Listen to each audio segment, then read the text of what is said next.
Evening, everybody. 9 o'clock on a Wednesday, a winter day. We're halfway there, hump day, the tradies call it. We're here till 10:30, and you're looking great tonight. Benny Mack, fact checker. How are you? Oh, bloody good. I've actually got my, one of those. Have you ever seen those kinds of combs, dude? Oh, yeah. Wow. Yeah. I like to think of my hair as more than hair. I like to think of it as the mane. So I use these horse care products. I've also got mane and tail shampoo that I use, and I tell you, it just keeps you sort of like trotting around nicely, you know. You're looking fantastic, proud as a pony. Look at you. I'll put money on you. And you can even use it to get off like fluff. Yeah. Oh, look at this. This is amazing. Yeah. Okay, so tonight. So, what happened to your co-host? Our co-host can't make it. She's got an advertising or website or digital media. I don't know what it is. And she's got to get an ad. Sorry, she's got to get a pitch together for something tomorrow. So she's out for tonight. But I think Luke Dallow's coming in to have a little bit of a chat. But if you have just joined us, welcome along, everybody. Selena, Michelle Hall's with us. Nice to have you along. Let's just quickly check out who is on tonight's show. Another great lineup. We've got Bomber, Martyn Bradbury. Bomber there from the Channel Z days. There he is. Answer some questions about politics. Hat's quite iconic. I think he could go into his wardrobe, find his hat, because, I mean, come on. There's nothing better than a good cheese car. Yeah, that's right. It looks great on him. And then also we've got Mattiuzzi, and he's from New Zealand Sales Training, because people are pivoting to try and, get jobs, and sales is your kind of go-to. And if you're looking for a job, he can help you out. So he's on the show tonight. I'm looking for an opportunity, and it looks like we're going to come across multiple opportunities on the night show. I'm going to do it. You're going to do it. We're going to win together. I'm hyped. Fantastic. You're hyped. I'm hyped. Let's get to Freaking Wednesday.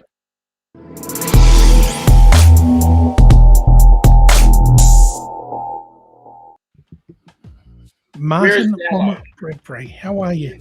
Where is Jesus? It's in the bunker days. It really is here. Where's Dallow? Dallow hasn't arrived yet. He said he was going to, but then he was like, I don't know. I want to bring Dallow in because apparently Leo Malloy is opening up headquarters. He's doing what the retirement units are doing and going, fuck it, let's just open. But Luke, who knows Leo, possibly get him on the phone and do an interview, is going to kind of join that story for us. But anyways. And here we are. So he hasn't arrived yet. And Sophia's away today. So here we are. Hey, Bob, welcome to the show.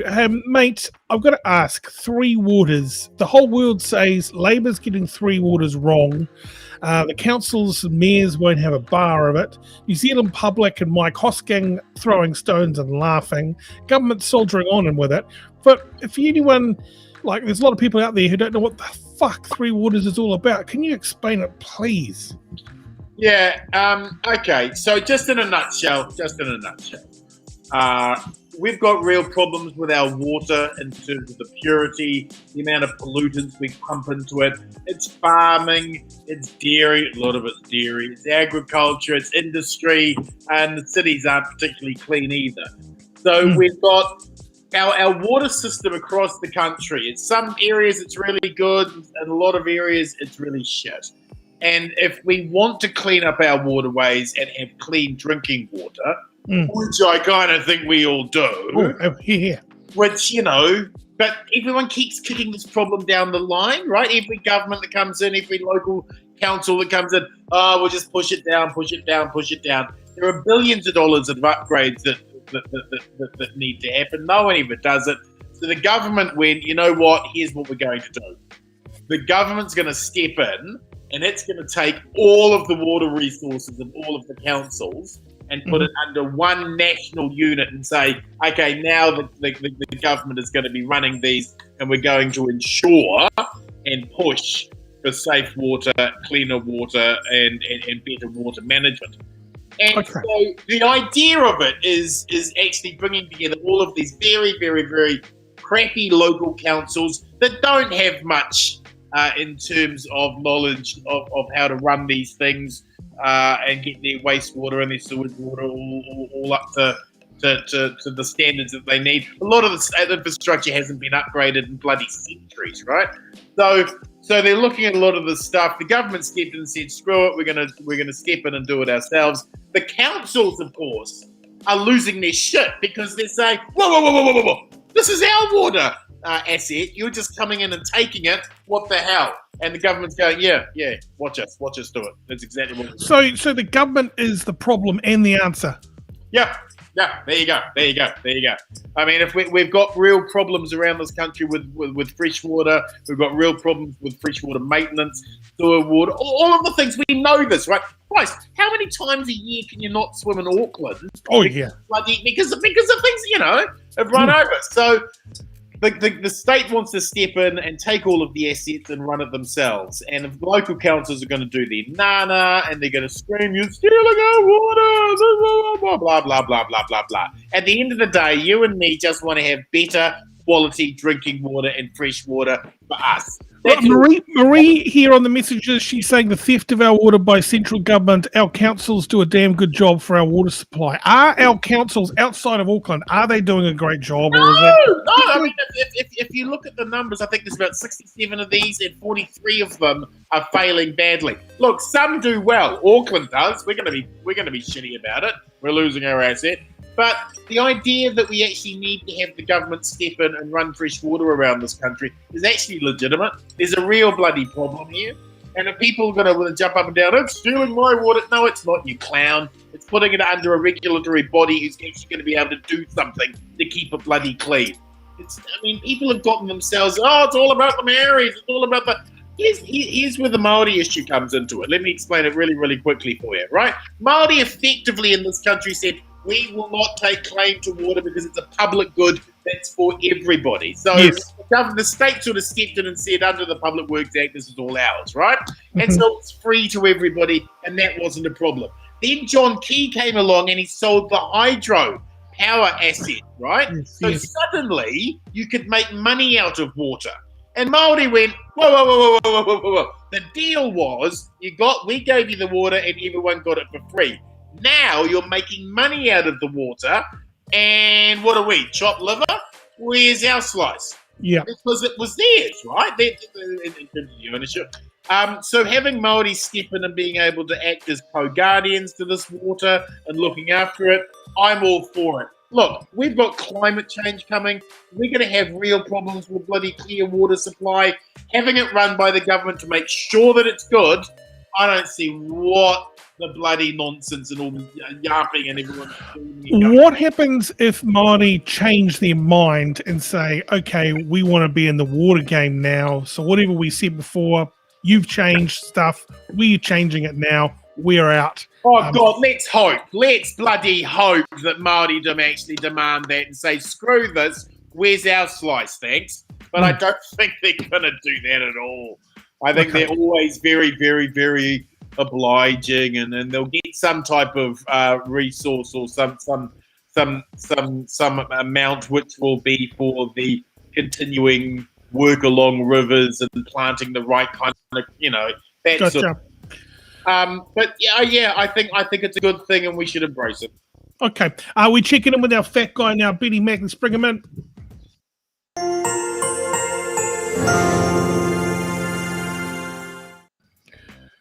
Benny Mack looking great. What are your thoughts? Totally checks out. Yep. I mean, I've heard about all this before. I've even seen the movie. Erin Brockovich, she saved the whole town. And as far as Bomber says about local councils mismanaging the infrastructure, yep. I know firsthand. My grandfather was actually responsible for running the separation plants, the solids separation unit out at Puketu Island there, out at South Island. And at one point they actually had a backup a blockage on the system, and it let out a blast in a 3-mile radius. Holy moly, not great. Thank you very much. It was a plume of atomized shit. A poo plume. Thank you, mate. Oh, there you go. Benny Mack, fact checker, following the program. Still to come, everybody. If you're pivoting into sales, have we got an interview for you? That's coming up around 20 to 10 tonight. Back with Martyn Bomber Bradbury. How do you think the government are doing this week? Now that you explained three waters to me, and my popularist view will be, looks like we're going to get the water cleaned up. That's great. How do you think they're tracking this week? They've been getting a lot of shit left, right, and centre. Oh, everyone hates them. Everyone hates them, and everyone hates them from a completely different, emotionally manipulative position.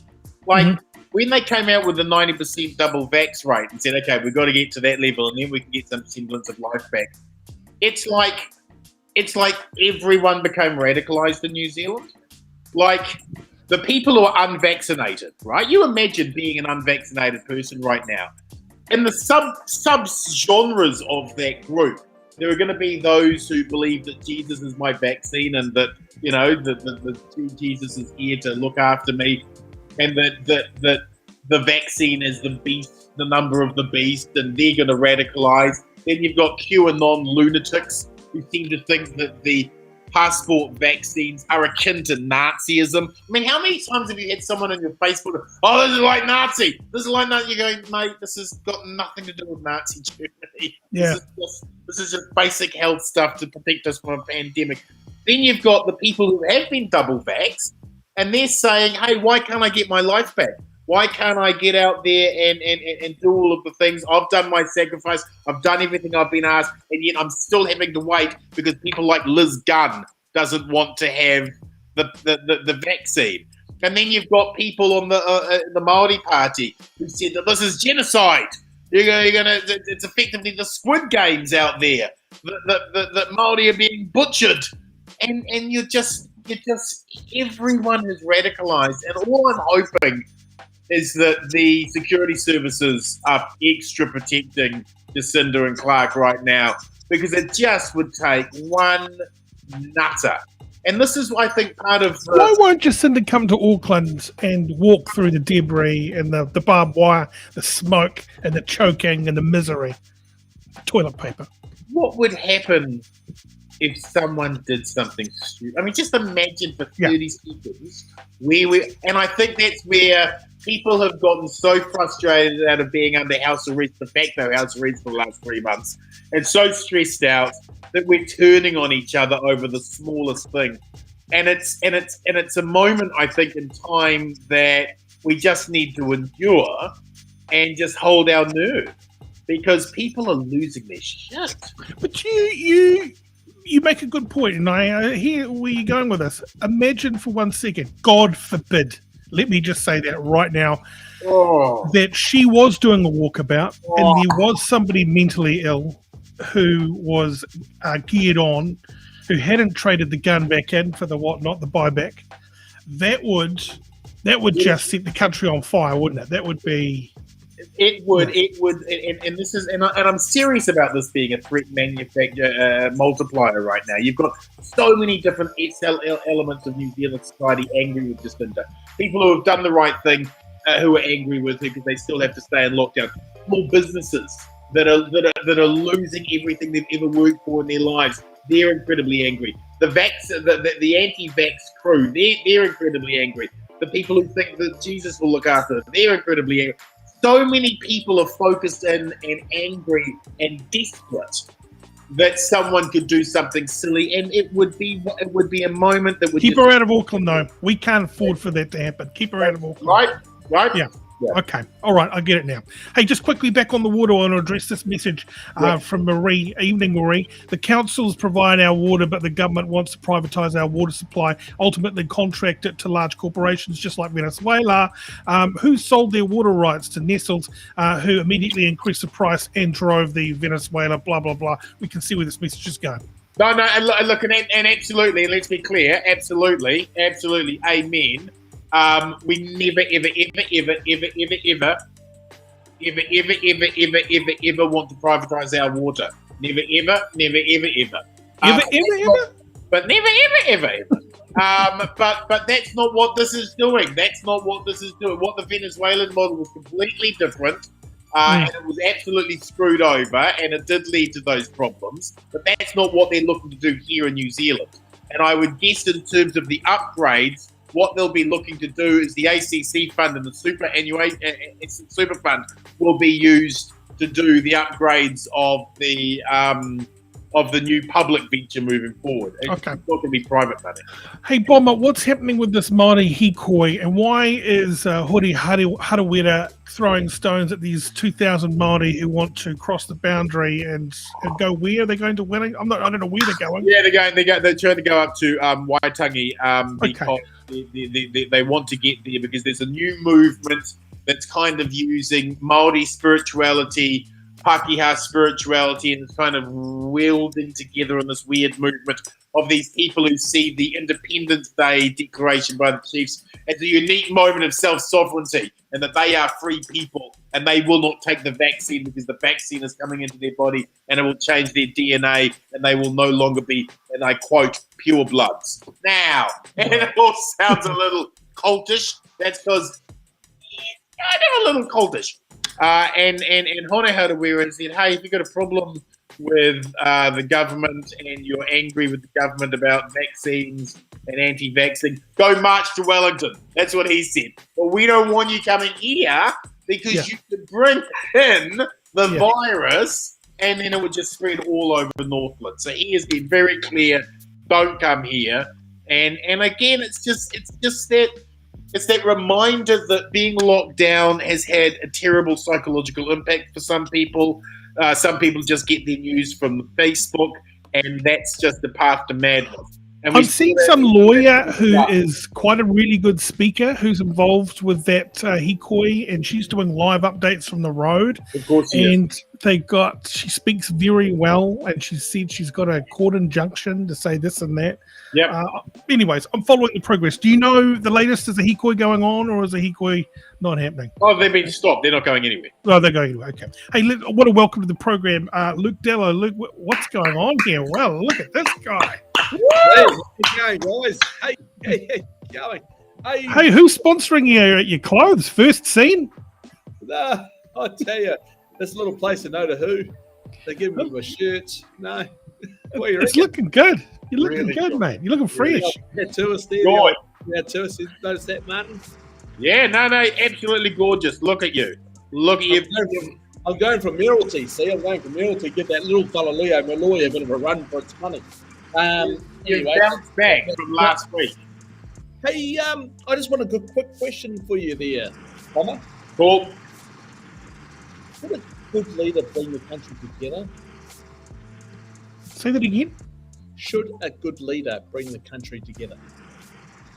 It absolutely should. A good leader should bring the country together. Yes. Now, tell me, why isn't that happening? Well, it has happened because all of the 80% who are vaccinated want to beat the bejesus out of those who aren't. So, kind of, she has brought everyone together to beat up on the unvaccinated. But it's about a good leader being that 15%, bringing the at least 50% of the 15% together, right? As those undecided.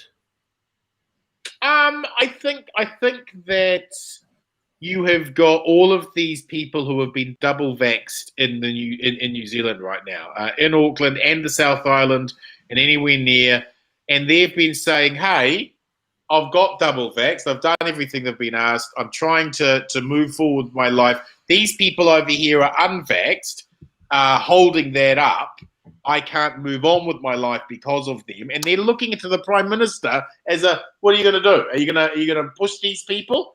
And so that's where you've seen the mandatory vaccination for certain jobs come in and the passports, vaccine passports, because she's trying to, I think, as leader, make that large chunk of New Zealand who are now double vaxxed, 70%, she's trying to appease them to some degree, isn't she? Because they're saying, why can't I get my life back yet? Oh, because these people won't vaccinate. So that's why I think she's coming a bit heavy-handed this week. Bomber, do you think that if we were to get the job done, we wouldn't pay beneficiaries, unvaccinated beneficiaries, or is that too heavy-handed? I just look. So I think about 10% of the population aren't going to get vaccinated. They will really kick up a fuss. And do I wish they got vaccinated? Yes, I absolutely do. But you can't force people. You can't hold them down and jab a needle in their arm. You have the intrinsic right as an individual to refuse medicine, no matter the reason, right? You don't want to be injected with something, you don't have to be. You can't be forced to. You can't be compelled to. But I think that... Can we change the law on that, or would that be a step too far? If we wanted, but sure, we could absolutely, if you want to.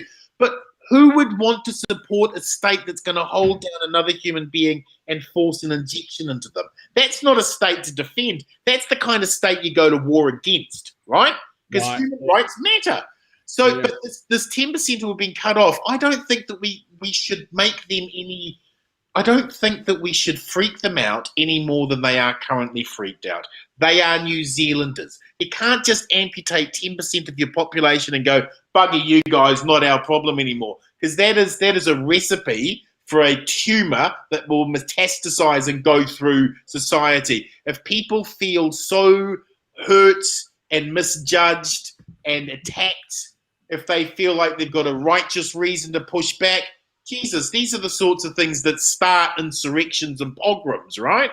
So you don't want to go down that path. You don't want to scare people who are already freaked out. So stopping beneficiaries from getting their benefit, that's a bad idea. Stopping them from going to supermarkets so they can buy food to eat, bad idea. You've got to let them have that, right? Yeah. That's also. Hey, Bomber, I've got another question for you, because I was talking to a barrister last week, and it was quite interesting having a chat to him. And he was just saying straight away he can't see his clients in the Mount Eden prison. And he said COVID is rife throughout Mount Eden prison.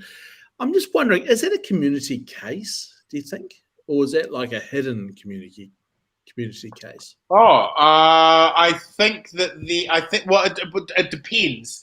If he's talking about Mount Eden, the remand. The remand, yeah, they might have some problems, but I think they've been keeping it out of the prisons as much as they can, because the worst case scenario for the prisons is that they just have to during a full-blown pandemic happening outside as well as inside, their plans are just to lock the doors and, open them in a couple of weeks and see who's still left standing, sort of thing. So I don't think it's through our prison populations at the moment, but it's very problematic for the lawyers being able to see their own clients and making sure justice kicks off there. But this is the kind of problem you get with a pandemic, right? They impact almost every facet of life, not just economic. Marie Nancaro says mandatory means an individual enters an agreement with the government. It's not compulsory. You don't have to take the jab. The government is not enforcing the jab, rather encouraging employers to demand their employees get the jab. If the employee gets fired for declining the offer of the demand, the employee has the right to sue through the employment courts. Another message here. How far will the no jab, no job get? What do you reckon, Bombs? No, well, I mean, for some, for some employers, that's a necessity now. If you're a teacher, if you're a nurse, if you're a frontline staff member, I mean, these are issues that are ongoing, and the business community are picking up. It's going to get to that point, I think. I don't think that some businesses, if you're going to want to operate, you're going to want to operate as safely as possible, and the safest way to do that is for everyone to be double vaccinated. Is it true? Is it true, Luke? Is your staff all double vaccinated, or how are you rolling on that? Yeah, I asked all my staff quite bluntly. I said, "Are you guys all double vaccinated?" They said, "Yes, we are." And mate, I take them for face value. Yes, they are, and I'm going to go. We're double vaccinated staff. In my employment contract, my employment application form, I'm going to put in there: are you double vaxxed? Yes or no? Okay. And if no, I'm sorry, you're not getting a job. Okay. Hey, yeah, the latest news is that what's his name, Leo Malloy, is opening. He's going to take that whole retirement village model and just open his doors. What's the latest with that? Do you know anything? Well, I'm sorry, little Leo, mate. He's just. I mean, I got a phone call. Where do I start? Sunday. there's a double page spread of him being the mayor of bloody Auckland and mentioned my name. And I can only think it was because it mentioned my name in the paper. He comes up, he goes, WC Luke Dallow, meaning toilet Luke Dallow. And I'm going, pardon? And he had a go at me. He had a good go at me. Like, said, I don't want to talk to you anymore, Luke, and X, Y, Z. Poor old Leo, mate. He's trying to get publicity, obviously, because he wants to be the mayor. Right, okay. It's the old story. If you want to be the mayor, if you get your name in lights all the time, you're going to vote for you, right? Mm-hmm. But unfortunately, you got to put your head above the hedge, and unfortunately, his head's below the hedge. Okay, so he's saying December 1st, he's proclaiming someone's got to lead, and he set his own Freedom Day. So you were just saying this is a publicity. This is him running for mayor. This is him kicking off his campaign. It's a Leo Malloy publicity stunt. Right, okay. He's getting media attention. Good on him for trying to do that. Well done if he does it. Look, you're going to get shut down pretty quickly if we're not there. But it's a publicity stunt. He's trying to get a bit of traction in the media. Is now the time for a publicity stunt? Sheesh. Well, you got to pick your timing, and I do it pretty well, and I just pick my timing. You don't want to be going back and forth, but you just want to go one punch, and you get there. I do it pretty well, but Leo, he follows my lead, but misses out. Rhea Freakout, support for the uneducated, uninspired, underworked, undealing with, unnecessarily being an untold, undervaxxed percentage. Thank you very much, Selena Spain. Yeah, sorry. Bob, what were you saying? I think that Leo is channeling a legitimate frustration by many businesses in lockdown right now, who are saying, "Hey, if you've got 70% of the population already double vaxxed, well, that's an audience and that's a group of people who we can do business with right now. You get us these passports, these vaccination passports rolled out, we can start serving and getting back to some type of cash flow, meaningful cash flow, before Christmas." And I think that Leo, for all of the warts and all and the absolute legitimate criticisms you're going to have of them, and I read that piece and I didn't understand why he was having a go at my man Luke here. But I think that he will channel that frustration, and a lot of other businesses are looking at that, and they're saying, "Yeah, why can't we get back to opening up and having more people in our shops? Why can't we start working towards seeing that, particularly if you've got such a large percentage who are vaccinated?" We're not seeing the exponential growth that we thought, let's be honest, over the last couple of days. No. It's now smacking up hard against the 70% vaccinated population. The virus doesn't have as many places to go. And so as that safety pool gets wider and wider and wider, businesses will be going, "Explain to me again why I can't open today." And every day that goes past that's hurting them is a day that people are getting angrier and angrier and angrier. So I think Leo is picking a wave here that's going to happen. Yeah, but I think, Bomber, if talking about Leo here, if I did that stunt, I would be doing my stats between 18 to 65. And if 18 to 65, you'd probably find it'll be probably close to 90%. Vaccinated or wanting to go to a bar? Vaccinated. Right. Because he's taking the 70% as part of the 12 and plus, right? Well, that's the current number. That's the current number. By December, it will probably be closer to 85. Correct. But Plus, he's got stats, because you can read stats a different way, right? And my stat for hospitality is 18 plus we can drink, and I reckon that'd be much higher. That'd be close to 90%. So what's he got to do to push this through? Does he break the law? Can he legally do this? Does he have to have a talk to Jacinda? Is he going to get Chloe on board? Does David Seymour hold any strings here? He's a betting man. He's a betting man. So the 29th of, I think it's 29th of November, I think it might be. He's a betting man that we're going to open up. So he's going to be fine. So he's a betting man. He's getting a bit of publicity beforehand. He's rah, rah, rah, rah. Bro, we're going to open up on the 1st of December. He knows probably roundabout, we're going to be right. Okay. Going to open up anyway. So he's got to get his name in the paper. Rah, whatever. Boring. Imagine if you had thought about that. It was kind of a good idea. Well, it's not bad, is it? I think of a better idea than that. Hey, can I say, Luke, are you serious about running for mayor, or is this just are you just pushing his buttons? Well, I mean, hey, look, mayoralty takes a lot. You got those chains, right? You got to have broad shoulders to take the chains. Yeah, and they're heavy. You can't be wearing those chains around the wheelbarrow like Leo will be. So therefore, you got to be, I'll give it a good chance. I mean, I've got to weigh up my options at the moment. I've got my voters in South Auckland, which are very good from Kapapura, Matarima, boy, where I grew up. My North Shore connection, my West Auckland connection with the Dallow family there too. Hey, look, I really need to work on the East Auckland connection, which I'm part Māori, so I've got a bit of Chinese in me too. So so I work on that. Yeah. Fantastic. Carla's over here. Sounds like he's running. That is not the talk. The man is not running. We'll ask one more time, Luke. Yes or no? That's a 93% good chance of yes. Okay, you heard it here first. Let's get on.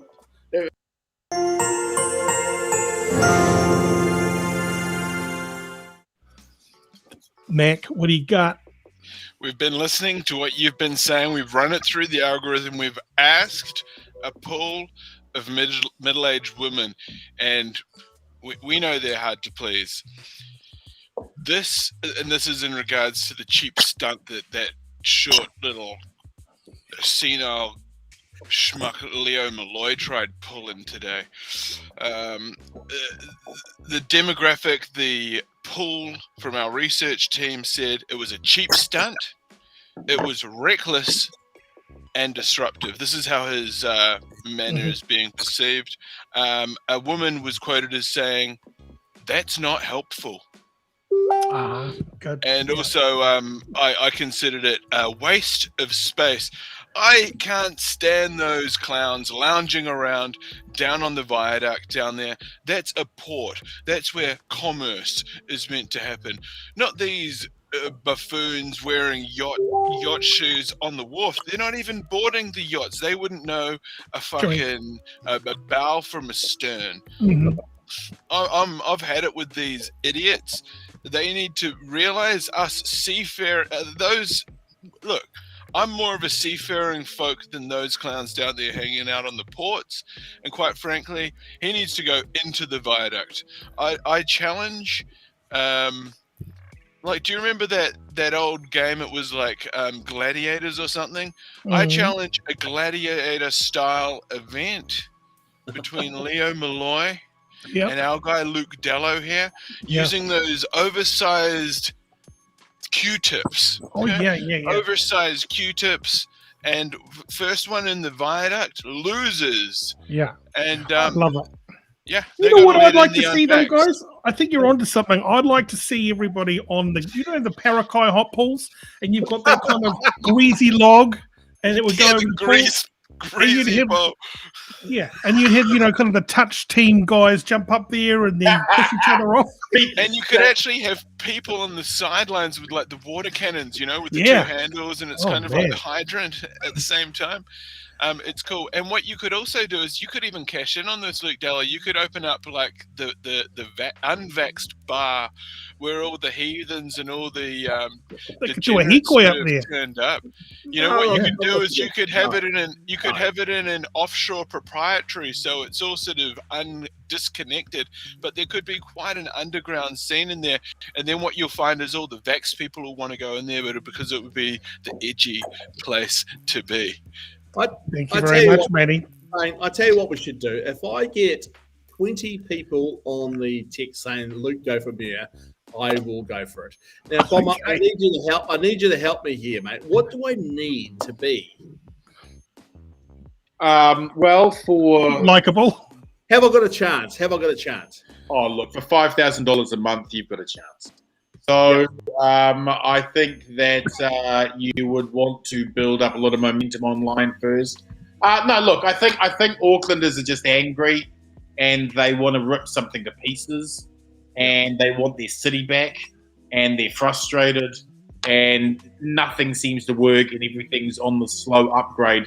So big ideas, I think, is what people are looking for, and they're wanting some actual character. Hey, so you've got to find a little playbook that says that to everybody, and then kind of get that message out somehow. What happens if so far we've got 2 people saying they want Luke to be 2 out of? We need a few more guys, so that's 3. Michelle's come to the party. Go for it, Luke, please. He gets there, Bomber. What about all the reading? What about getting up early?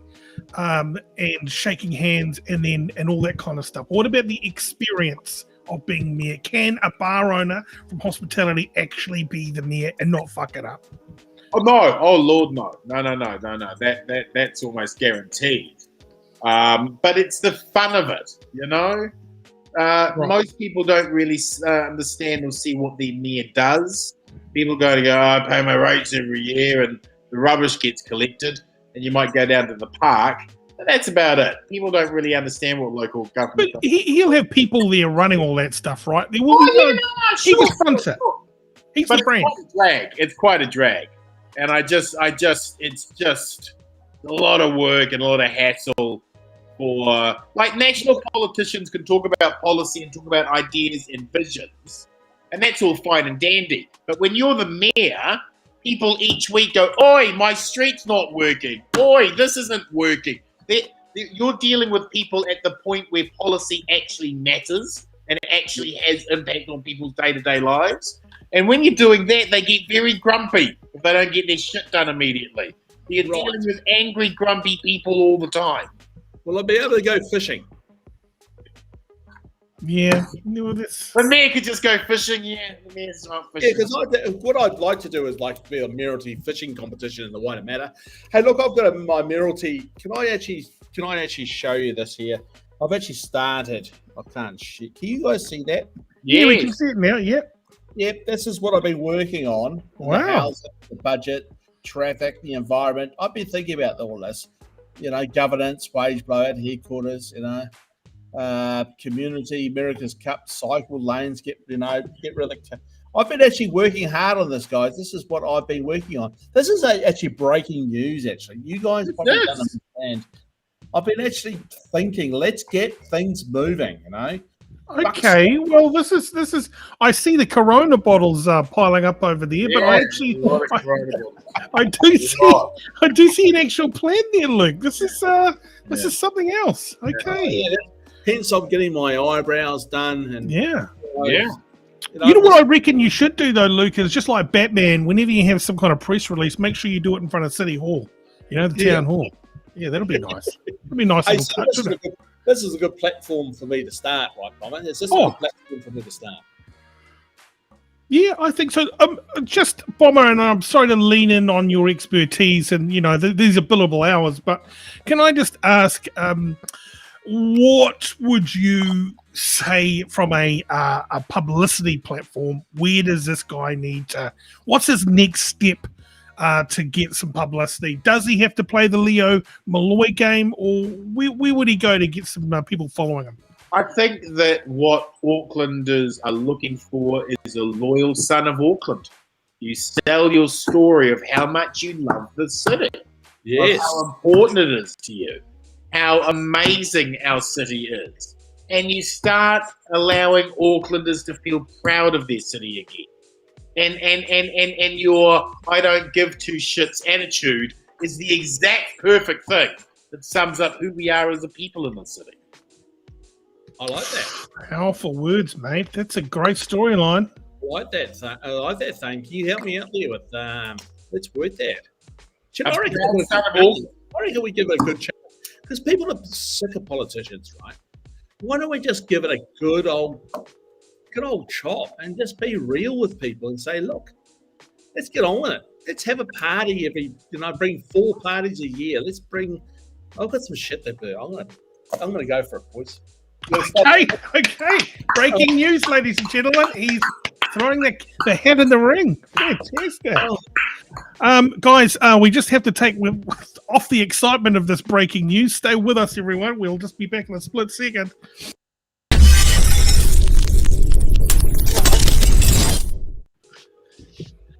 fucking incredible stuff. Exciting news.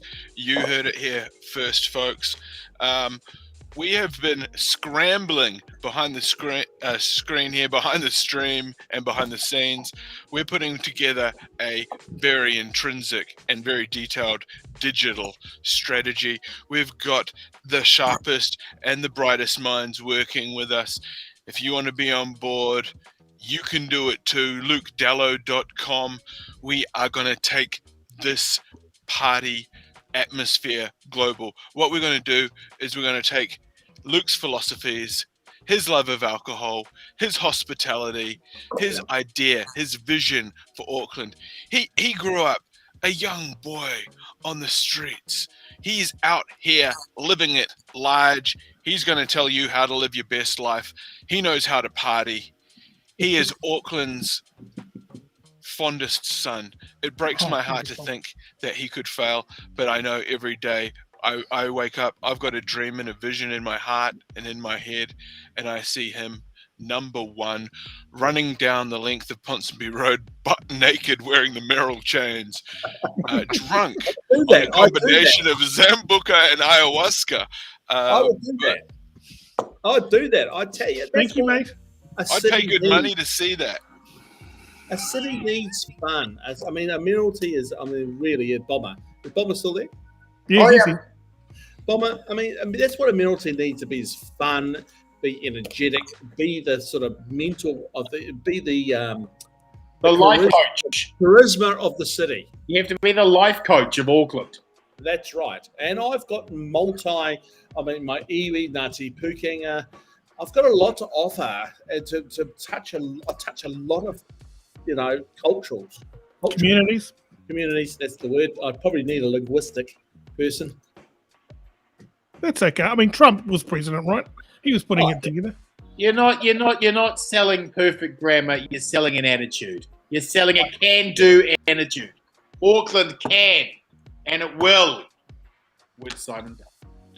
Fantastic. Hey, thank you very much, Bombs. Your insights have just been incredible tonight across the whole spectrum of politics, and of course, Luke Dallow kicking the tyres on the Mayoralty. So until next week, I say hi there. Get it, Toto. See you, mate. Catch you later. Hi there. At least you don't want to go. You want to go? Yeah, you want to go. He's gone. Okay, fantastic. So it's confirmed. Luke Dallow is officially running for mayor. Yep. So I need a few donations, guys. So here we go. Hang on. Well, you've got to have donations, don't you? You've got to have a Mayoralty team. So you represent what would you like to represent the Thane? What would you like to? I don't know. Look, whatever it is, mate, I need 175k. Just throw that in the budget and then I'm easy on that.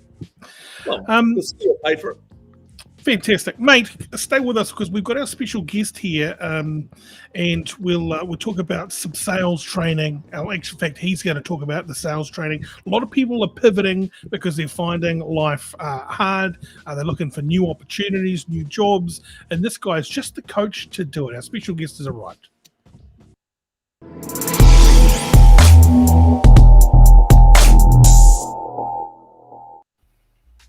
Welcome, Marco. How are you? I'm very well, thank you, Thane, and I'm not usually a special guest anywhere, so I'm thrilled to be one tonight. You know what? I tell you what, though, Marco, from salestrainingNZ.com, you've got that a smooth voice. Man, have you done broadcasting before? I've been asked to when I was younger. The only reason I have a smooth voice probably this evening is because I'm having a hot cup of tea and I haven't had to yell at anyone today. Usually when I'm standing with a client and I'm lecturing all day and working with them, by the time I get home at the end of the day, I sound like something out of South Park. So right now you sound like Grant Kiriyama from Polly and Grant. Remember that old breakfast show way back on the Morning FM days? Anyway, I know Grant, and I'll take that. Yeah. G'day, Marco. Luke Dallow here. Who does your eyebrows? Mate, you have no idea what they would be like if they weren't tended to. I'm Italian, and for some reason, I've got moustaches for eyebrows. So I've got. So does Luke. So yeah, what do you reckon? Oh, yours actually aren't bad. Yours actually aren't bad. Yeah, I've got sandwiches though. I'm Be honest, Luke. What's happened? Before you couldn't even see them, and now they are just so prominent. What's going on? Are you wearing this? No, I've got a halo light which highlights my face. Right, yeah, sure. Hey, you've got a halo light that highlights your face. Yeah. Seriously, what's wrong with you guys? I mean, what are you rocking? Oh, candlelight. Hey, you dirty old dog, you dirty old dog. Where are the old ivory keys? Do you play the piano? No, I used to climb out the nun's window when I had piano lessons, so that didn't work. Fantastic. Hey, how do you pronounce your last name so we get it right and don't come across disrespectful? Well, for the white Kiwis, you can say Mark Matthews. For people who can't pronounce it, like Maori and Pacific Island, they say Mattiuzzi. Yeah, it's exactly the way you read it and pronounce it the same as Maori. Fantastic. Oh, so it's not Italian? It is. I thought it was Samoan. And Mattiuzzi is Samoan, but no. You were thinking that, eh? Hey, look, you're a shocker. Yeah, well, I did go to school with Kiwis and quite a few Islander boys, so I've got it. Where'd you go to school? St. Paul's? Auckland Grammar. And I finished my last year at Mount Albert Grammar, so... I was a St. Peter's boy, so was Thane. Yeah, both St. Peter's. I was St. Peter's Form 1 and 2. Thane got touched, I didn't. Oh, Anyways, let's move on. Guys, hey, tell us your background in sales and tell us what you do now. We want to get to know you. All right, so briefly, I haven't just bought a training franchise from a training company. I've been in sales all my life, probably close to 40 years now, so that gives you an idea of where I'm getting at in age. I have sold everything from literally household appliances to housewives to multi-million-dollar gear. I spent probably 25 years with corporates, the likes of IBM and Telecom, Vector, etc. I have a marketing degree. When I was with those larger companies, I was exposed to some pretty high-end sales training from around the world. And I knew at the time when I was getting it, I thought, this is not going to work very well in New Zealand for obvious reasons, which I'll explain later. But what I do these days and what I've done for the last 10 years is I help people to make more sales. And I started with ordinary salespeople and sales teams, and had very good results with them. But for some reason, over the last few years, easily 50% of my clients are not salespeople. They are engineers, consultants, business owners who don't want to be salespeople, but they do need to bring business in and they need to get it right. A lot of them have had sales training and it has made them feel awful because it doesn't really work that well and they came across like salespeople.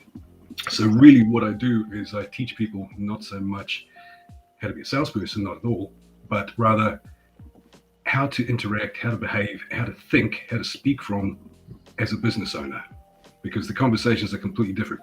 You guys know that if you're having a conversation with another business owner, you do not sound like a sales rep talking to them. Mm-hmm. Yeah, and then if you go along to, some typical sales training course, you may pay a lot of money for it.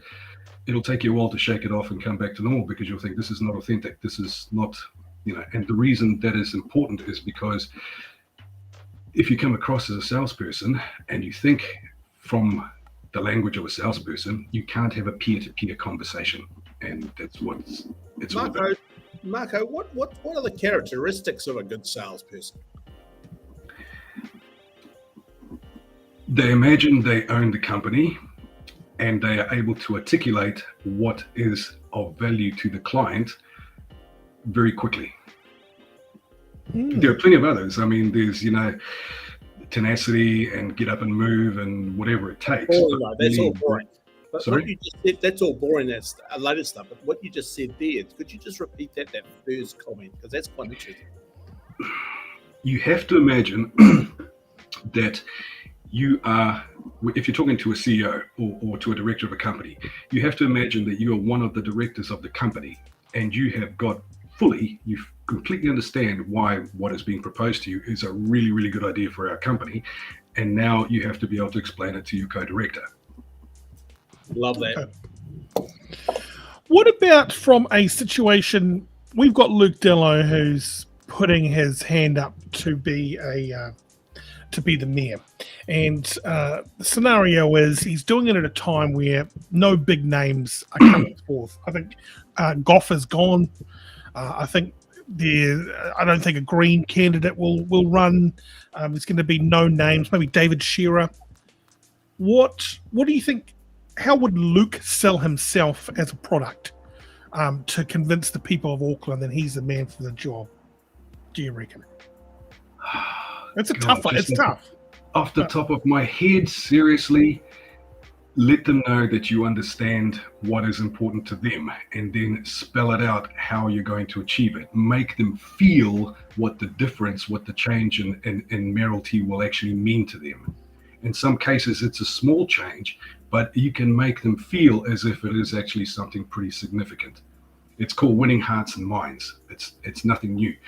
What I absolutely would not do is stick to the traditional method and, be very staid about it. It's an emotive thing. Sales, anything is an emotive thing. People make decisions based on emotion. They will use logic to validate it. Absolutely, you can't bullshit them. But they base every sale I've made, even multi-million-dollar stuff that's taken 2 years to put together, it came down to an emotive decision where they felt the confidence, the relief, that please God, let this work, that whatever it is, but it was an emotive thing. So just being genuine is a big thing, right? Just being genuine and being real and don't be fake. Oh, absolutely. I mean, genuine is absolutely critical, but there's no point being genuine alone. You have to be able to get under their skin and make them think, yeah, actually, you know what? This guy actually really could make a difference for us. Now, just in sales, I mean, you've met a lot of salespeople, right? Stature. Does a tall man sell better than a small man? Take what you've got, absolutely. If you've got it, use it. But having said that, I've seen some pretty demure, mousy-looking people that have literally, and some of them haven't even been Kiwi and English hasn't even been their first language, but they have known how to own the interaction. Yeah. So it's not that necessary. And do you think sales is all about listening to the customer? No, sales is about telling the customer or the client how what you have is of value to them. So you have to know how it's going to be of value to them. You have to know the numbers, you know how it's going to pay off for them. You have to be able to get under their skin so that they go, okay, so how much? Or really? And tell me more. And all the rest of it. It's about getting them engaged. Shit, Thane, this is incredible stuff, mate. I'm really enjoying this. That is a big thing, like the value to the customer, telling them. Yeah. It's like, yeah. Man, listen, seriously, when when the 10 Commandments were given down, there was someone dealing with sales as well. And the number one rule of sales is this: the moment that the person you're talking to understands how what you're proposing is potential value to them, then stuff starts to happen. But the key words there are value to them. And this is where a lot of people come unstuck. They put together all sorts of nonsense value propositions. And, we've had consultants in and done this and that and all the rest of it. And it spells out, a lot about them, but it doesn't actually spell out why it's of value to a client. And by the way, value propositions don't mean shit no matter how much people pay for them. Because all that, and USPs, exactly, unique selling points, they don't mean anything to clients unless they spell out how being different is actually better. Right. So when I go for mayoralty, it's about giving the value to our voters of making a difference, right? Yeah, but not a difference about, in your life for your career. What difference is it going to make for Auckland to finally have someone who's got their shit together, who's going to at least please most of the people, who's not going to trash their money, who's going to spend their money wisely, who's going to consult with the people. You're not going to put up the rates. You're going to clean up Queen Street. You're going to take the road cones away. You're going to, I don't know, blah, blah, blah. Big time stuff. Hey, yeah, a message, and also send questions in for Marco too. We've got him for a bit longer, and so we want to get some questions through. Marie says, "Hi Marco, I'm an author. Can I ask, does the decision to buy by emotion also include the sale of books?" Absolutely, everything. Why would people hand over money to you? Because they are confident that they're going to get the right books, or because it's good value, or whatever it happens to be. Again, confidence is an emotive thing. Okay. Very good. What's the weirdest thing you've ever sold or consulted on selling? Do you remember? Or there's been a lot? There have been a lot. You would not believe it. All sorts. Weird. A few years ago, I was driving through a suburb, and it was a Sunday, and I stopped at the lights, and I saw a stonemason that made tombstones, and I thought, I don't think I'll ever be calling on them, because I was looking for businesses that I might call on, because I did my own cold calling. Bugger me, a week later, I get a call from them. I didn't realize that they've got 5 branches around the place, and they have competitors, and they wanted to be able to not blow any opportunities. So it doesn't matter what they are. Yeah, okay. Hayden Brown says the best way to ask for the sale. That makes sense. Ask him, Hayden, are you talking about closing? Yes. Oh, yeah, maybe give us some closing techniques. Yeah. Ask for the deal. Okay, here's the thing, guys. Here's the truth. If you get to the point where the close looks like you might have to work hard for it, you've already blown it. The close happens automatically because everything you've done along the way has led up to it.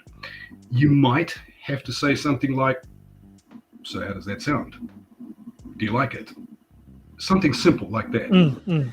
Forget any closing techniques because that just pisses people off. As I said, you should have done your work so well, excuse me, that by the time you get there, they say okay. They say to you, so how would we make this happen? And realistically, you know, what it costs and, you know, They've engaged at that point. They've pretty much sold themselves. So if you're relying on presenting stuff and then getting to the end and trying to close it, you've blown it. What you need to do is get them to find it first. Marco, I'm in real estate too. I don't know if you know that. Apart from Thompson, I sell houses. And I can tell you, when I walk into that house, the first 1 minute I know I've got the sale. I have worked for a couple of smart real estate sales people. Most of them won't because they don't like paying for their training, and what I do pays off, so I don't do it for free. But what I worked out, what is important is it's not about selling the property because that happens pretty much. The key is being able to get the client to give you the listing. And so what I did was I gave them a structure in the language, and I also created a separate tool, a separate document that they take in with them, and their conversion rates went right up because they felt confident that this was the person who was going to get me the best options for my house. So body language is a big thing, isn't it? There's body language, there's everything, but at the end of the day, even if it's some old duck out the back of Bonnie Hunger, you know, when you're talking about her house, she becomes a businesswoman. Yeah, and they've been around. They get the body language and the poses and all that are great, but it really comes down to the value, that the confidence that they get from taking on that person. Jamie Oxley, sell me this pen, Marco. Classic. Why would I want to? Why would you want a pen? You've already got one. Okay, thank you, Luke. Hey, yeah, Jamie Oxley says, do you have to love the products you're selling? Seriously, Luke, if you give me a few minutes, I will sell you that pen, but that's not, it doesn't excite me. Sorry, say that again, Thane. Jamie Oxley says, do you have to love the products you're selling?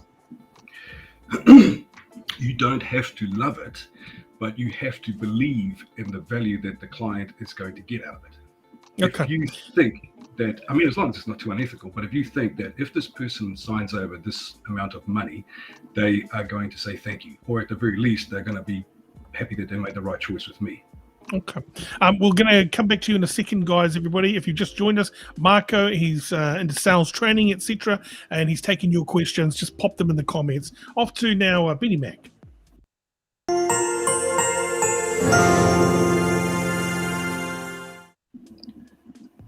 Benny.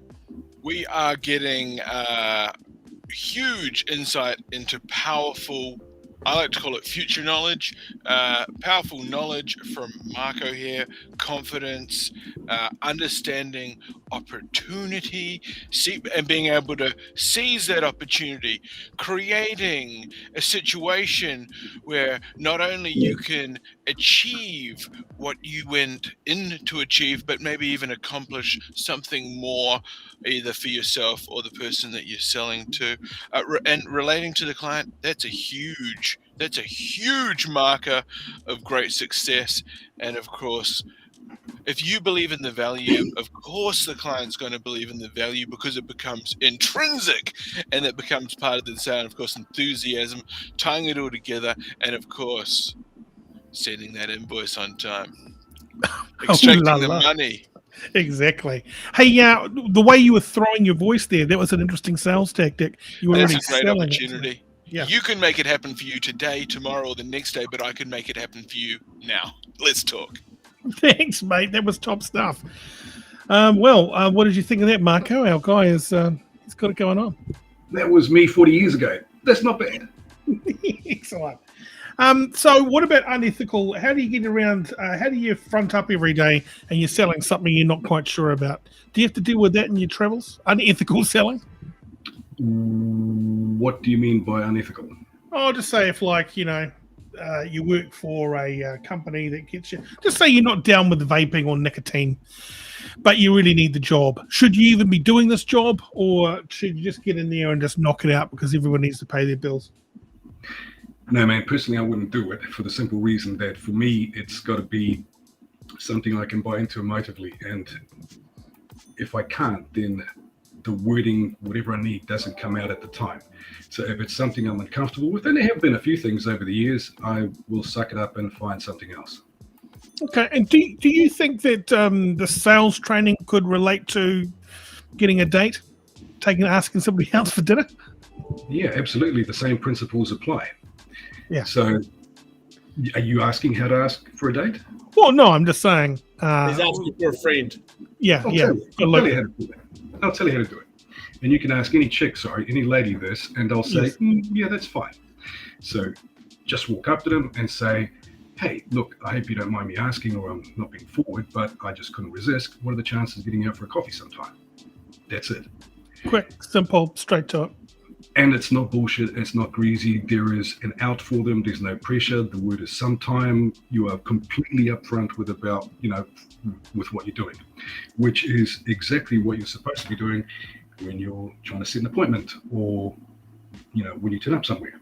Because the people you're talking to, they've had enough of salespeople. They want someone who can get to the point. Most of my clients, all my clients are business owners or GMs. They say to me often, I hear this often in various ways, I don't mind if a sales rep turns up, but I want them to get to the point, spell out how what they've got is potentially any good for us, and I'll take it from there. I don't want to be led down any roads. I don't want anything. I can make my own bloody decisions, because they get them through all the time. So you see the principle exactly the same. Don't mess around, don't waste time, get straight to the point, spell out how what you've got is potential value to them, how it's been of value to others.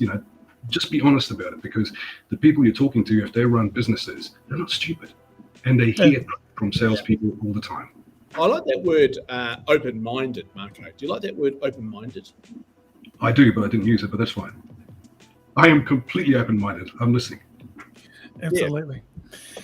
Hey, how can people engage? If Luke wanted to engage your services, who needs to engage your services to make them a better salesperson? Or so you're after business people, or you're after people who are in sales that need to brush up, or people who want to pivot into sales? Any of those. And these days, because of COVID, I've had quite a lot of work over the last year from people who just cannot afford to trash any opportunities that come to them, whether they do their own cold calling, whether they have a huge marketing setup, whether they have an online presence, whatever it happens to be, they get an opportunity and they can't trash it. So it's about getting their ducks in a row so that when they do talk to people, they come across the way that they're supposed to. Confidence. Very good. Luke, you can ask about his guitar? I'm sorry? Usually Luke looks in people's backgrounds, and I thought you'd noticed that guitar. Turn around, mate. Just put your hand back and grab one of those books there. Just tell me which book it is. Go. Don't even look. Just grab a book behind you. Go on. Just don't. Anyone. Go on. Tell me about that book, Marco. Ooh. What would you like to know? Negotiating Secrets. Awesome. Negotiating Secrets. That's a great book. Listen, there's a huge body of knowledge around negotiating, and often part of what I do, getting my clients through the door is one thing, but then they also have to be able to, especially when it's a multidimensional type sale, they have to be able to get ahead of others So they need to understand how negotiating works. So, yeah, I have a reasonable amount of expertise in that. See, I think negotiating, to me personally, Marco, is negotiating is about reading the customer, right, and reading the client, and just getting a motive with them, just getting involved with them, being there, being not their friend, but just being that. What is it? What is it? What am I missing here? What's the word I'm missing? You're not missing anything. That's hugely important. But what is probably needs to be understood is that some people that you want to negotiate with, they're actually experts. They know how to set up the conversation, the whole negotiating process. They know how to deal with what concessions they're going to offer, what they're going to pull back, when you're going to think later, oh shit, why did I do that? I could have done this. Negotiating is really about not just knowing what you're prepared to walk away from, but understanding really clearly what is of value to them, what do they want out of it. And often there are multi-layers. So what they present is important to them, or what you believe is important to them, can be extrapolated out into other areas. And if you understand what those other areas are, then all of a sudden, your concessions go up in value. So do you train, some people are just natural negotiators, right? Or natural salespeople, because they just, they understand, they listen. When I say they listen, they react. So you can train a donut to be a salesperson. Is that what your training's about? Is that right? I can train who? A donut? Well, like not a donut, but someone who can't sell. Someone who can't sell but loves sales, can you train that person to sell? Yeah, I've trained plenty of people who can't sell, who didn't even want to be salespeople. I'll give you an example, and a lot of them are tech people. I did some work for an IT crowd a couple of years ago. And the guy said to me, listen, can I send some of the tech guys along? Because occasionally they're client facing, and it would be nice if, they could keep the ear to the ground. And I said, yeah, by all means, it's an extra charge. And so they sent these two really geeky little techs along. And one of them, a little Indian chap, he was really, I could tell he was interested. He was, he was definitely not a salesperson. He was total geek, but he was actually interested, and he asked a few of the right questions. Well, the boss called me back 2 weeks later and said, oh, you earned your money there. They had sent him up to Fiji to work on a project, and he was mixing with a few other people after work, and he happened to hear two senior players over there talking about something. And that's when he remembered what we talked about, got his ducks in a row, went and talked to them. Long story short, they got put in touch with his director, his boss, and it turned into a $150,000 deal. So this was a guy who had never had any idea about sales, but thought, okay, this is something worth getting into. And because I'd given him the structure, he approached it elegantly, and they went, yeah, okay, look, I tell you what, let's get this together and see what comes of it.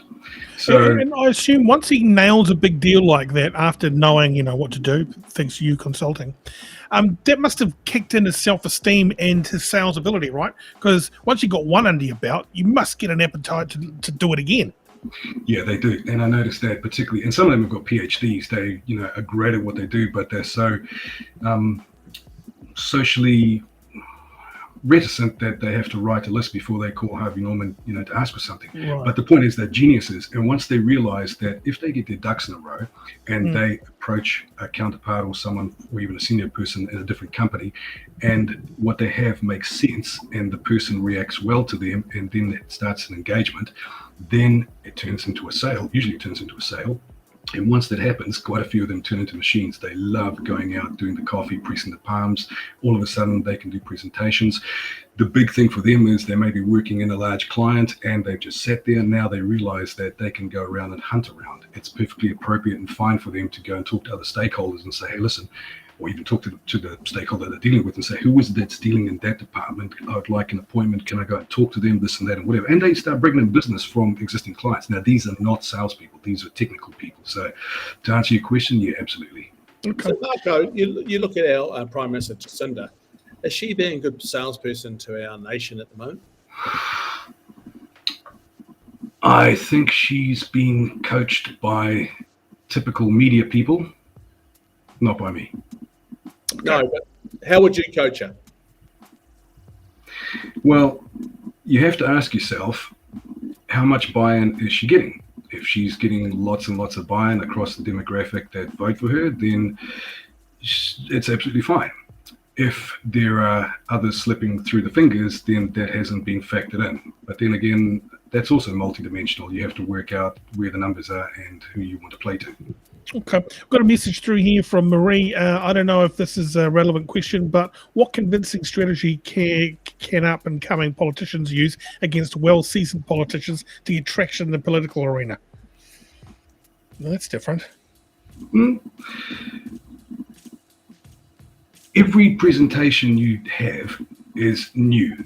History doesn't really matter that much, especially when you're talking like in politics. You have to be able to hit the people who are listening hard with something that is going to resonate with them. You don't need to have been around for 30 years. Okay.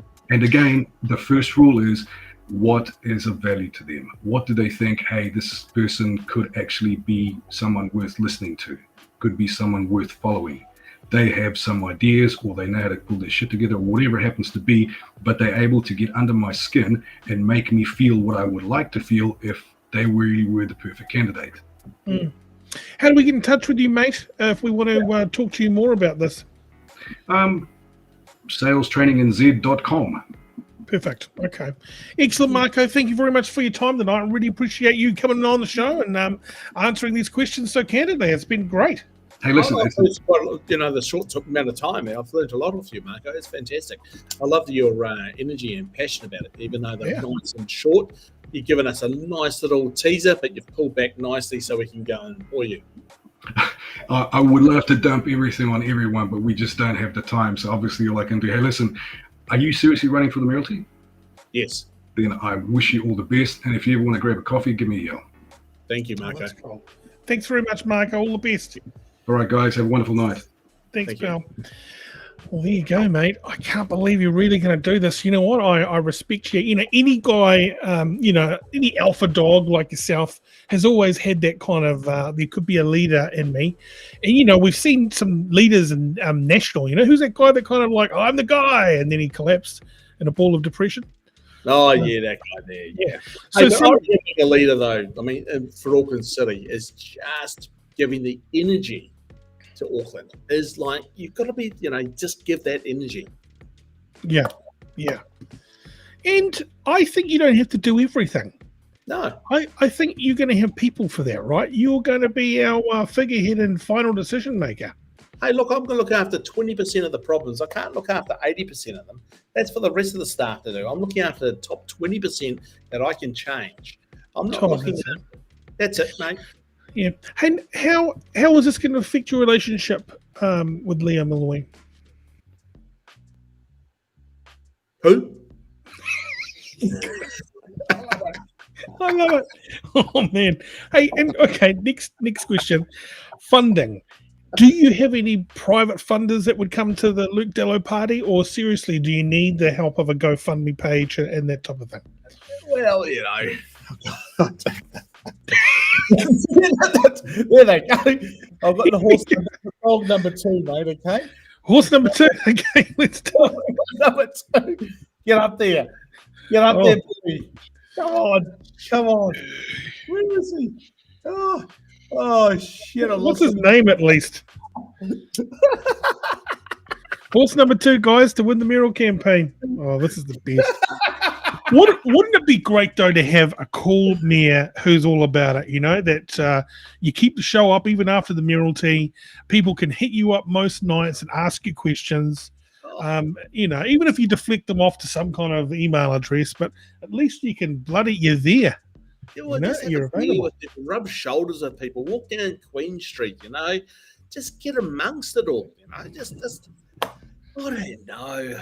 The mayor. I mean, at the end of the day, a mayor is just a puppet. But why be a puppet? Why not be something better than a puppet? I want a bronze statue. I want to be that guy rocking on the top of bloody the museum and I run up. Well, Dove Meyer Robinson's got a bronze statue in Aotea Square. Why can't you? Well, it's a lot of bronze, isn't it? I'm bigger than it is. Hey, hold there, Luke. We're going back to Benny Mack, everyone. Fact check him.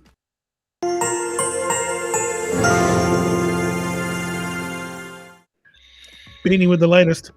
exciting stuff, guys. Pretty amazing guest we had on there. Marco, of course. Words that come to mind: inspiring, motivating, leadership qualities there. And he's got this incredible access to business empowerment, is what I like to call it. And on another note, pretty interesting stuff there about Luke Dallow running for mayoralty. Exciting things. And in that instance, a few words that come to mind: drunken, manic, gambler, Hawaiian shirt, eyebrows, and the one that really sort of comes to mind after that last conversation of wanting a statue, delusions of grandeur. Oh yeah. So I mean, the AI system's running at 128% right now. The Vex is only running at about. Mack. Do you remember that? Was it the Canadian mayor or something? Who was caught doing coke or something like that? Was it? Yeah, Todd Ford, Ron Ford. Yeah. We call him the Canadian crack cartel king. He did really, really well. He would actually sit there in the mayoral chambers with a crack pipe burning a hole in his pocket, both literally and figuratively. And I tell you, judges used to dust their wigs, but he used to dust the old crack pipe, the old glass barbecue, as they say. But exciting times indeed. And of course, he died tragically of a street drug-induced heart attack.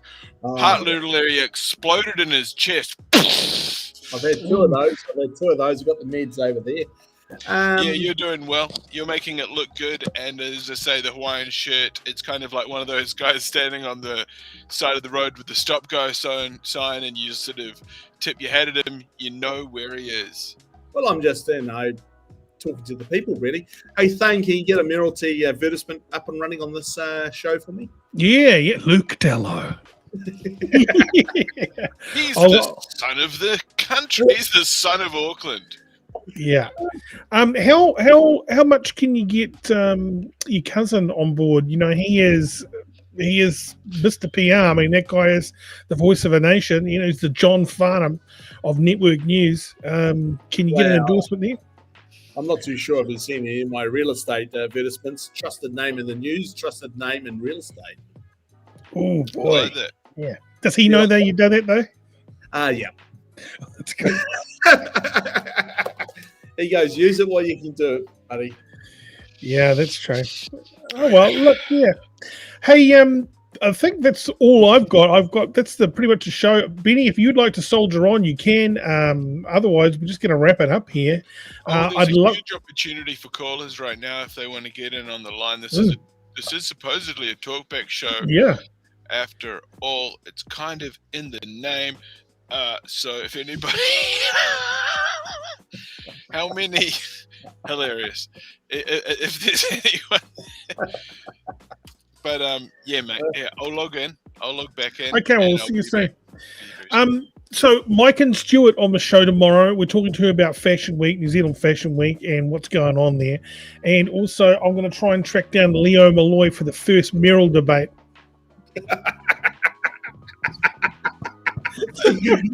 I dare you to. Come on, mate. And I'm going to bring a whole lot of fucking brass and brasso. Yeah. Okay.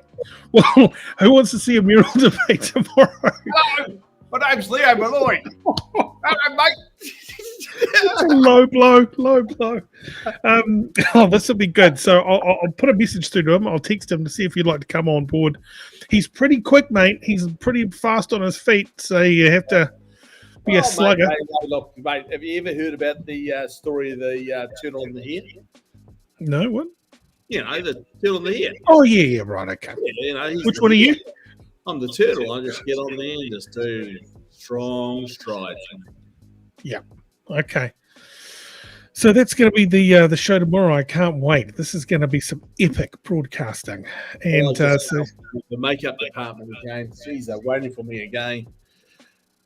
How much Oh, did the no, makeup? you know, I saw you on social media today, and you're looking very trim. Where did I see it last? You were at the bar, and I think you're doing some maintenance or putting something up. Yeah, something like that. Yeah. Yeah. What's the makeup department costing us here? You tell me. You're the only one using it. What are you paying per eyebrow? It's about $250 a go. We just hang out there and we go and get our makeup done, and maybe I've got a double extra because Sophia's not here. But we just sit back there and get our nails done. Look at you! What a transition that's happening here. This is fantastic. And Stacey Hart comes in perfect time. Stacey, look, we gave him shit last week about his non-existent eyebrows. Now look at him. Oh my god, he looks like Cindy Crawford. I love it. Murray, good night, Benny Mack, Luke Thane. Thanks for a great show tonight. Thank you very much. Right, guys. I'm going to go. Okay, mate. See you soon, eh? See you, mate. See you, Cindy. Cheers, Bye-bye. buddy. And that is me, everybody. So I'm back tomorrow with Mike and Stuart from New Zealand Fashion Week. What's the latest with that? Is it going ahead this year? What's the deal? And also the first of the Mayoralty debates. We're going to try and get Leo Malloy up against Luke Dallow. Anyways, that's me on the show. We are now handing everything over to Benny Mack. Benny, thank you very much. No problem whatsoever. It's an exciting opportunity right now. We're going to be taking live callers, and we're also going to be checking out what's happening over on the news on Twitter. World news. We're going to be looking inside the brain of the hive mind. Go the hive mind. And also, if you've got that AI person, that girl that you were chatting up, what was the AI bot? She seemed quite nice last time we spoke to her. We've got to pull her up. We're gonna find her, and we're gonna tap into the algorithm. Love it, Benny. And thank you very we're also much. Gonna try and figure out what hashtags are trending, because I mean, who doesn't want to know that? You know what are they? Well, number one is Three Waters. We've already touched that. Number two is Waitangi. We've already been there. Number three is Honi Harawera. Sheesh. She's all you Three touched Waters. in on that. I don't suppose Hiko is in there because no one can spell it. Well, there you go, you know. Well, the Hiko, I guess, didn't really happen, did it? No. As such, unfortunately. But there's a bit of underground footage. What we might do is we might track down some of this underground footage. I've actually had access to a bit of... they call them citizen journalists. Other than that, the law enforcement agencies call them terrorists. Hey, the link that you shared today with that news person, the female, she's got a fairly decent audience, and she seems to be right there at the cutting edge. What's her name? Do you remember? Is that Chantel? Yeah, Chantel. Yeah.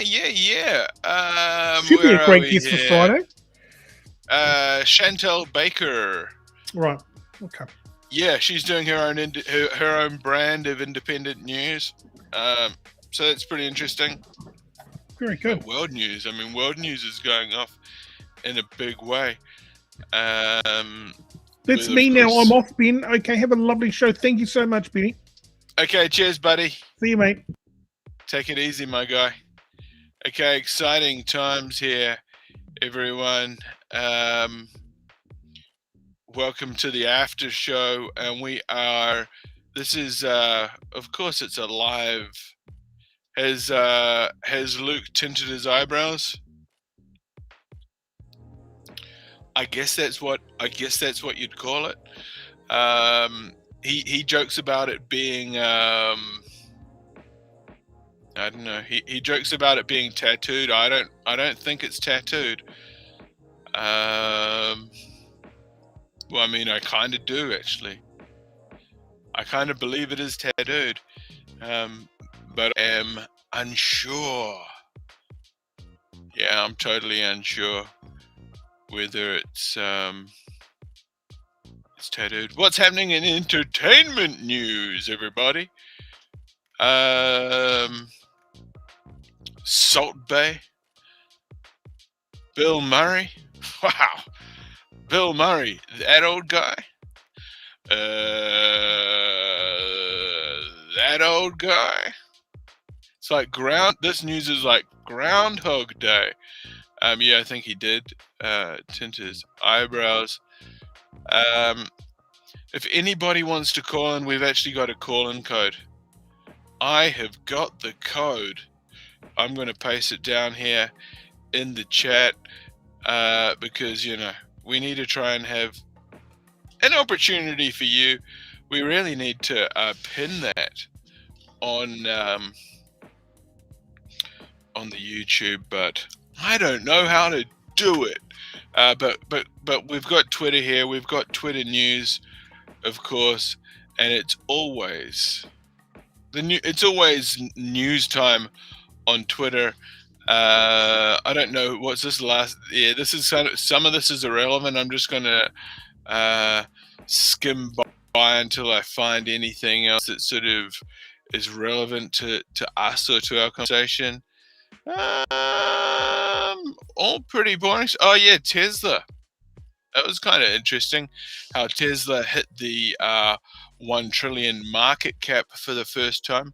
I thought that was kind of fairly relevant news. I mean, so big, so fast, but this is an automaker.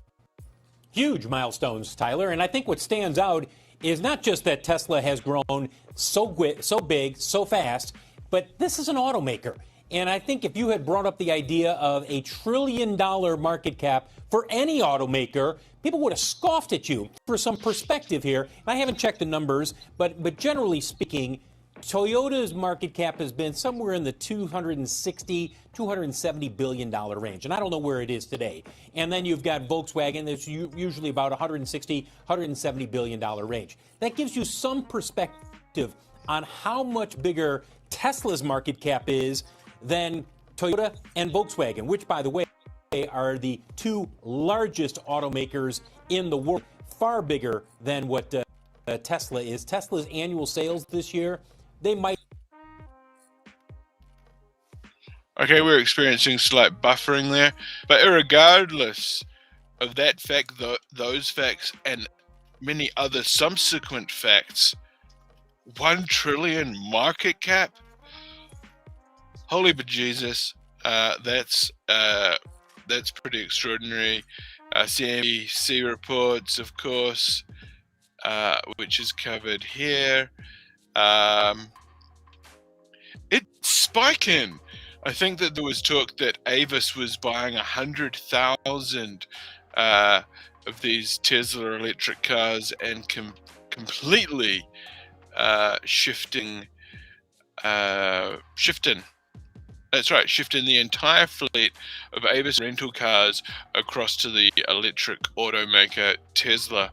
So yeah, boom, boom, boom. These are your top 5 New Zealand trending, with 5 being Russell Coutts, which has just switched with Pakistan.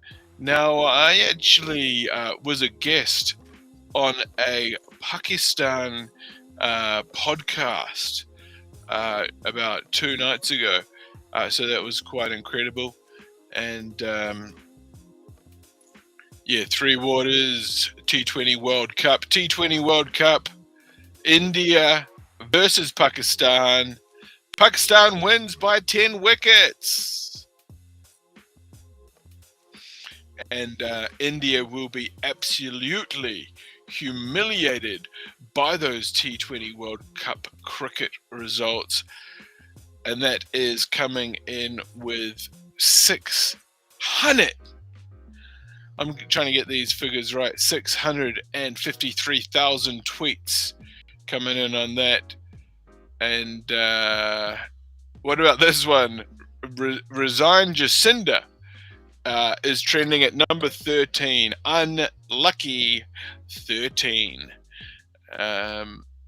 Chris Hipkins, Taylor Swift, and what else we got? Zealand, Pakistan,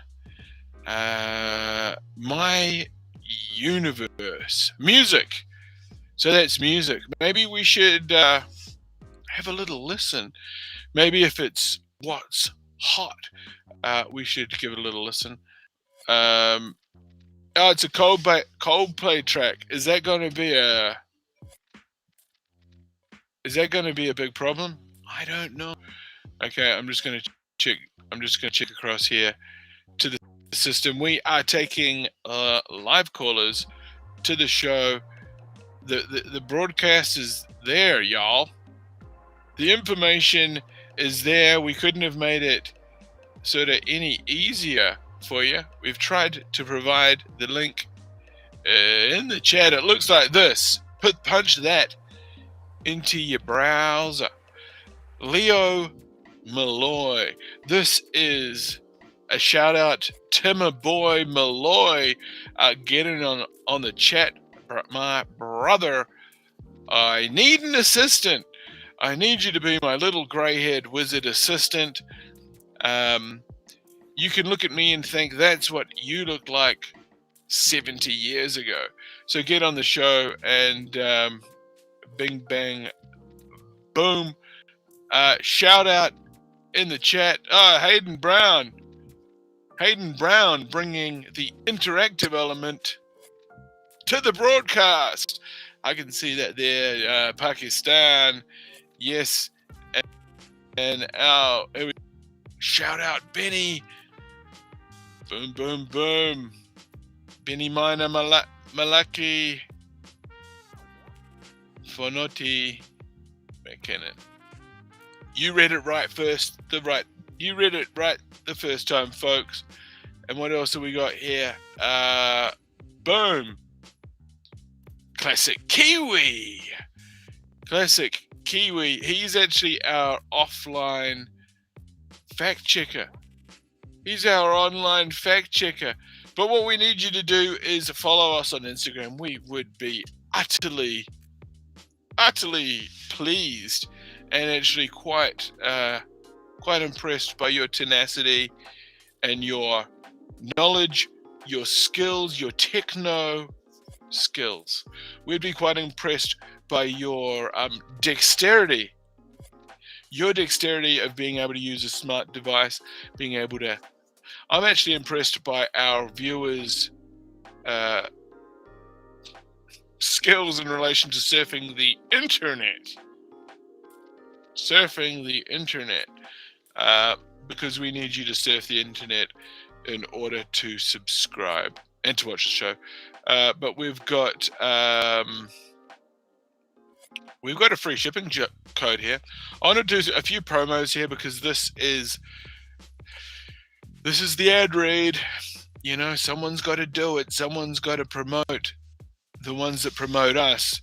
We've got to give back to those that give forward. So they give forward.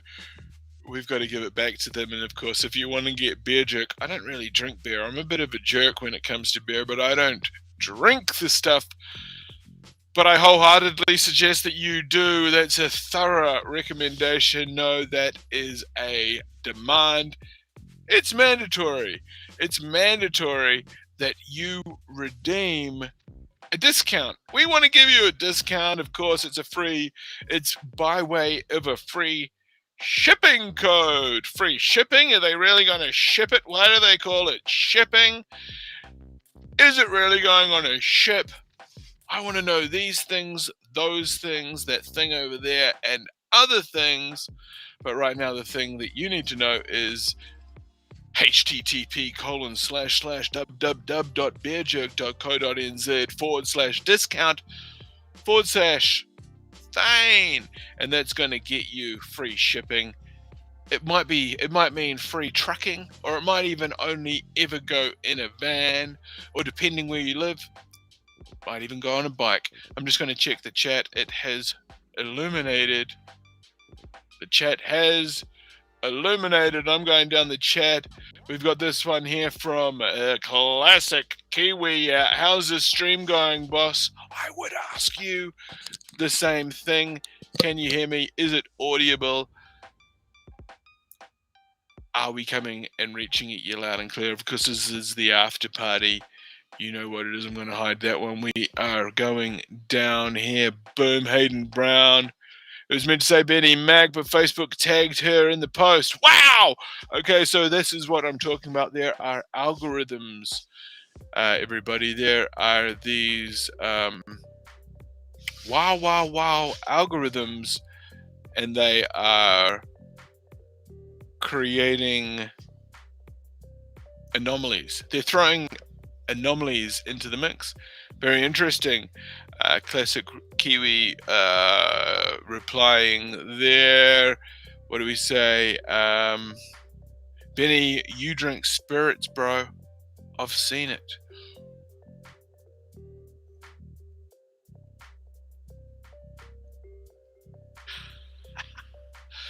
I've actually got some spirits here.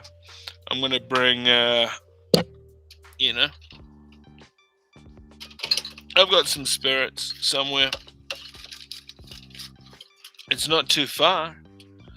It's not as far away as you might think. It might seem like that. But trust me, Daddy. So this is it's a high-end brand. I'd imagine that would be.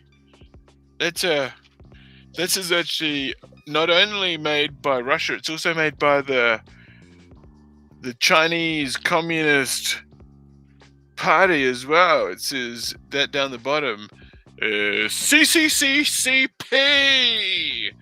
It's good enough. If it's good enough for the Russians and good enough for the Chinese Communist Party,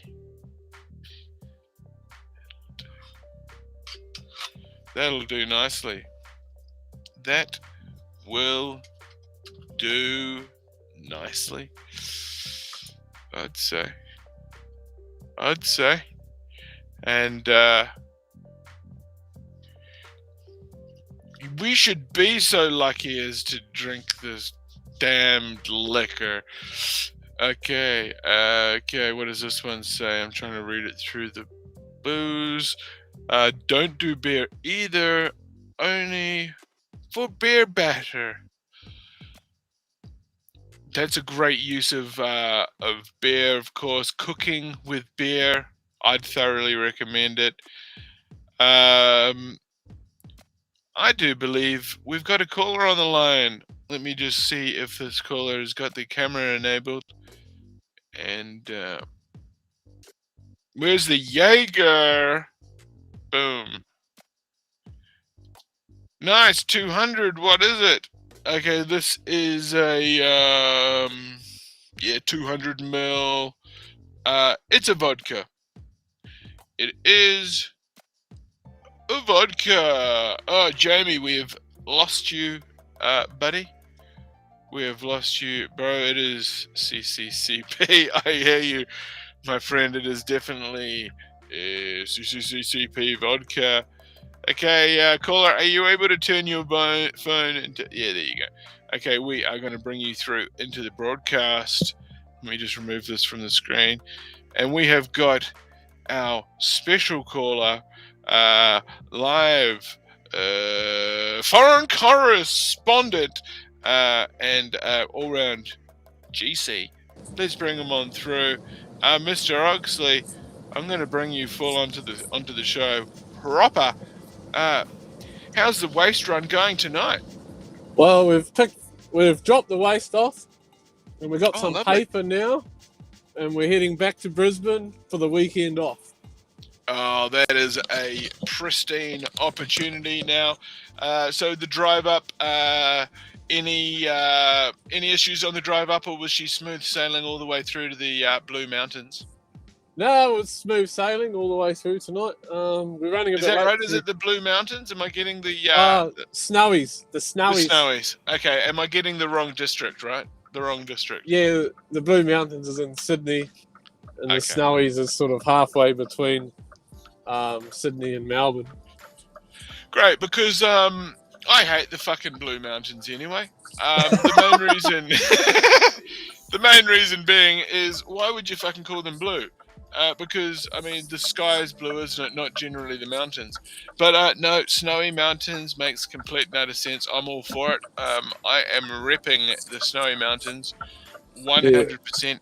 And I think it, and as far as the story goes, I mean, it's a great story. You're getting paid. It's a good product. I believe in the product. It's good fun. Yeah, I enjoy my job, I guess you'd say. You know. But I also like the I also like the idea that you're dumping truckloads of garbage in the beautiful snowy mountains. It's got a kind of a romantic sort of.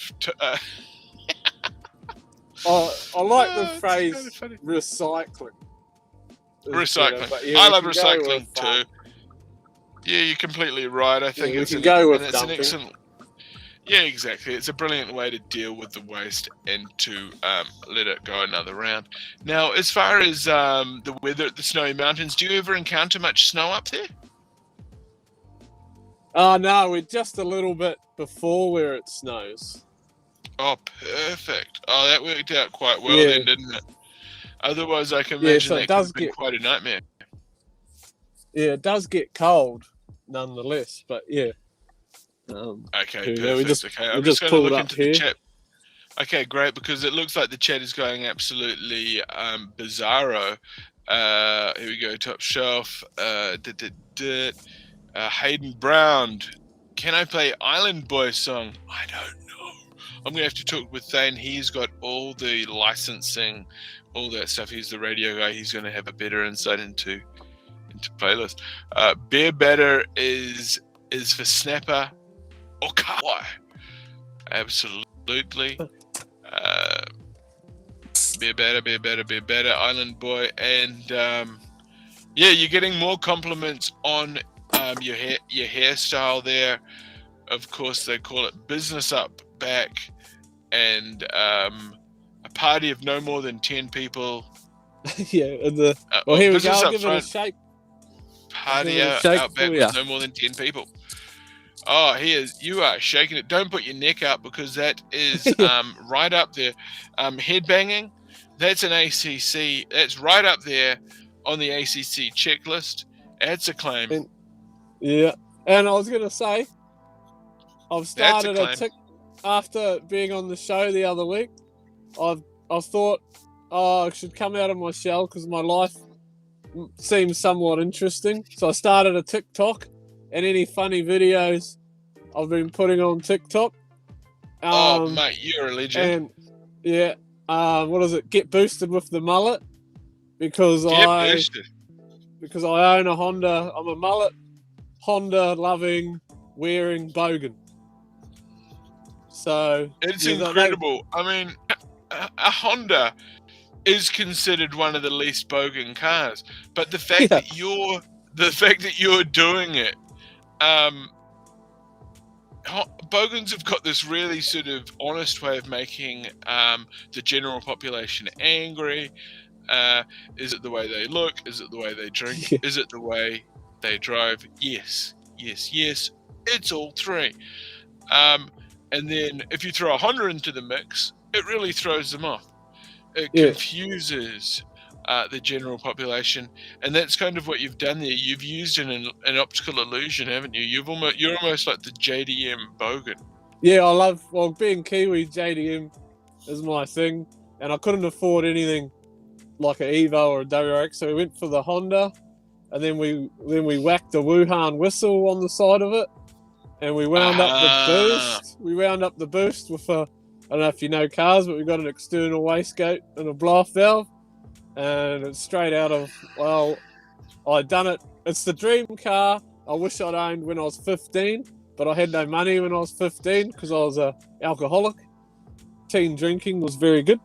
So then we've done it up to my 15-year-old self, and I drive it. It's not real good for the license, but I drive it like I'm 15 as well. But what does that car mean to you? In a nutshell, if you were to write a love poem to that car, how would you word it? Oh, that's a good question. You are my love. You are my only. You're the only one for me. I can't. Keep going. Be honest. Yeah. Just speak from the heart. If you're a woman, I'd probably fuck you. he said it. You went there. Yeah, But you're not. Nah, but it could be. I guess it's angry. But then, to be honest with you, the exhaust pipe's 3 inches, and mine's not that big, so it wouldn't really be that satisfying. Wow. Okay. Well, we'll leave it there. I'm gonna come in with a new line of question. Yeah. Since you kind of. Sorry. Yeah. Well, I mean, you were trying to molest your car, and I think that fucking an inanimate object's actually illegal in the state where you're at currently. That's a joke. Yeah, I'll probably ladies and gentlemen, we're having a hell of a show tonight, and I appreciate you for your raw dog honesty. Yeah, I don't think you'd want to be trying to make love to a car. I think there could be some issues around. Yeah, I've got the legalities of that. Sorry, I was going to say I've got a tip for anyone that wants to make sure it's cold, because it might, you might burn it. Wow, you really have come out of your shell, my guy. You've really come out of your shell. Sorry. I think you're going to go far on TikTok. I'd love to see how this little clip here runs on the famous Chinese Communist Party owned dance craze sensation short video sharing platform known as TikTok. I'd love to see how it plays out. Now in the chat, wow, poetry. The ladies love the poetry, man. Do you want to be famous? No, we don't want to be. But we don't want to buy followers, my guy.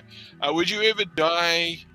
Okay, we're going to keep moving on. We don't really need to touch on that line of questioning. It's potentially against terms of service because we are streaming on a multitude of platforms. Classic Kiwi, ha, banging you. Yep. Okay, we're still on that, and we're all caught up. Hey, it's been an incredible show. I actually just got a message through from the producer. They said, "Hey, you've done a great show. You got us through to full duration. The sponsors will be happy." They said, "Before you go, just 1 second." Yep. No, I hear what you're saying. I feel what you're saying. Okay, don't talk to me like that. I take objection to that. Okay, don't tell me I'm talking to myself. Don't say there's no one there. Don't say I'm crazy. You shut up. Just 1 second. Hang on. Okay. That was a joke. But anyway, we've got some graphics to show thanks to the host of the show, of course, and the presenters, if you call them that. Thane Kirby, the lovely Sophia Mantel wasn't on the show tonight, but she usually is with us. So usually we've got a female, and she identifies as that too. Luke Dallow on the show with the eyebrows. We don't know if they're self-drawn on. We don't know if it's a Sharpie. Damn, we don't know if it's a tattoo. For all I know, could be a stinking Indian ink. Or just ink. Benny Mack fact checker coming in. Of course, we had on the show today. That was pretty cool. We had Bomber and, of course, Mattiuzzi, and how good he was talked that to us chat? about New Zealand sales training. Oh, very knowledgeable gentleman. He was coming at us from all angles as far as sort of businessmanship, I guess is one word for it, or just knowing how to business acumen and skill, business skills. I like that. I'm just wondering if we've got any sponsors to thank other than these ones. TikTok, check out old mate's TikTok. What's your TikTok? Is it under Jamie Oxley or is it under Wagga Bagabond? Oh no, get boosted with the mullet. Get boosted with the mullet. Okay, cool. And of course, Papinel sleepwear. Hey, that's lovely sleepwear. Chapel Bar and Bistro, when it's back open, we're going to be in there. And of course, Midnight Gardener, isn't it? And of course, love a pie, and I love a good pie. Hey, what happened to your camera? Did you fall out of bed, or did you... I just pulled over here. I'll show you quickly. So I don't know. What are if you can doing? see that, Are but you there's a truck making a ham stop there. sandwich on your Barbie, mate? On your electric fry grill? Are you grilling up a cookie on your electric thermorator? Oh, I got no food this week, so yeah, we're just buying takeaway, so it's not What's great. happening? Okay, we're gonna reach back. Yeah, so we just. Oh, sorry. No, you're right. You talk, mate. I'm listening. I'm all ears. We just pulled over here to go and have a shower, and then see where the night takes us after that, I guess. So. Oh, perfect. Well, hey, let's get some more callers in on the show. Let's get Selena Spain in on the show because she's an advisor when it comes to the live streaming. If we've got any more streamers get in here, we're going to actually do a live integration. I don't know if you can see it. I can just about see it. I'm hoping that it might work. Is the overlay functionizing? Bear with me. I'm just going to close this other tab because I think that's drawing power. Here we go. Boom. Yeah. Okay. It's functionizing. Selena Spain. No link. Okay. You can't scroll up the chat. What are you on? You're on. Okay. I'm gonna invite all of y'all. I'm gonna put the link in the chat. Is that the easiest way to do it? Maybe it should be in the. Should I put it in the title of the show? It might be a little bit late to do that, but I guess I can put it in the. I might be able to put it in the description. That's pretty good. So yeah, if you type your comment, this is the part of the show where the comments are all going to actually appear up. Where are you walking? How about you going to taking us for a little? We just pulled up to the truck stop in West Wyalong, which is would you look at that? 14 hours drive to home for the weekend. Oh, you're joking.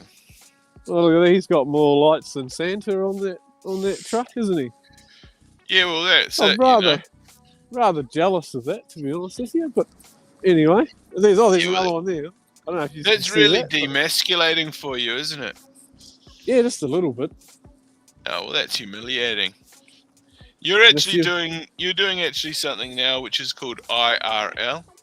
So what we could actually get you to do is go. If you see anyone, you could actually go and interview them. And that would be a real world experience. Some people at home haven't left a 5K radius of their world in months. And you'd really be expanding their opportunities right now. And it might give them a new chance to sort of believe that maybe living another day is the right choice. Yeah, I should I'll work up my courage onto that one. We're new to this. Yeah, well, I can coach you. You know, I'm here. Yep. I'm your motivator. We are willing to actually bribe you in real time, and actually we can use this high technology to feed witty lines and even concepts in real time, right there into your cerebral core. Has Luke Dallow got some money on this? I'm actually going to be funding some of these projects now. Because I've taken out a huge opportunity. I've been given mate? Yeah, where are you off to? Anywhere good? You off to anywhere good? Yeah, that's okay. You have a good one, eh? How's the facility? Is it clean enough for you? Oh yeah, we'll see if there's not too many. Normally, the thing you do is you go and then you hand your truck key over to the lady. And she'll give you a shower key, and then you walk in and have a shower. And normally it's like a little ensuite. But yeah, this one here you don't need a key, so we'll find out if it's clean or not. I don't know how many people are in there, so we'll go. And have a because look. I actually owned a trucking company, and it was those little recycling trucks. probably similar to what you're doing, but these ones would actually recycle cow shit and horse shit. I'm joking. I don't know what I'm talking about. But hey, have you still got a signal in there, my guy? Is it signal? Now we're getting a slight technical in here. I think it might be because it's due to the density of the walls. Oh, okay, here we go. So we're inspecting the shower facilities, and they appear to be pretty clean. I'm not seeing a hell of a lot of mildew, and let me just, it's slight. Look, what's happening is we're getting a slight freezing issue happening. I'd probably describe it as a technical anomaly. So maybe just hold the camera super still and try and make your way closer towards the entranceway there, back where the signal was a wee bit stronger. And just stand by there momentarily, man. I believe we may be able to get a fix on you. Stand by, caller. Yeah, we've got a fix on you, my guy. So just retain yeah, well, we've lost. Yeah, okay, just hold fire there. Stay as you are, and just sort of do a slight panning here. Oh, wearing the classic Dallow shirt, which is quite iconic. It's actually part of your image that you've curated for yourself, and the iconic black and green.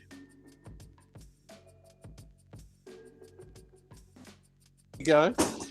Are you well received when you wear that sort of, when you're in that regalia, are you quite well received by the general public? Yeah, they love it. There you go.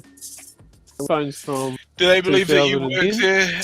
Are they under the understanding that you're an employee?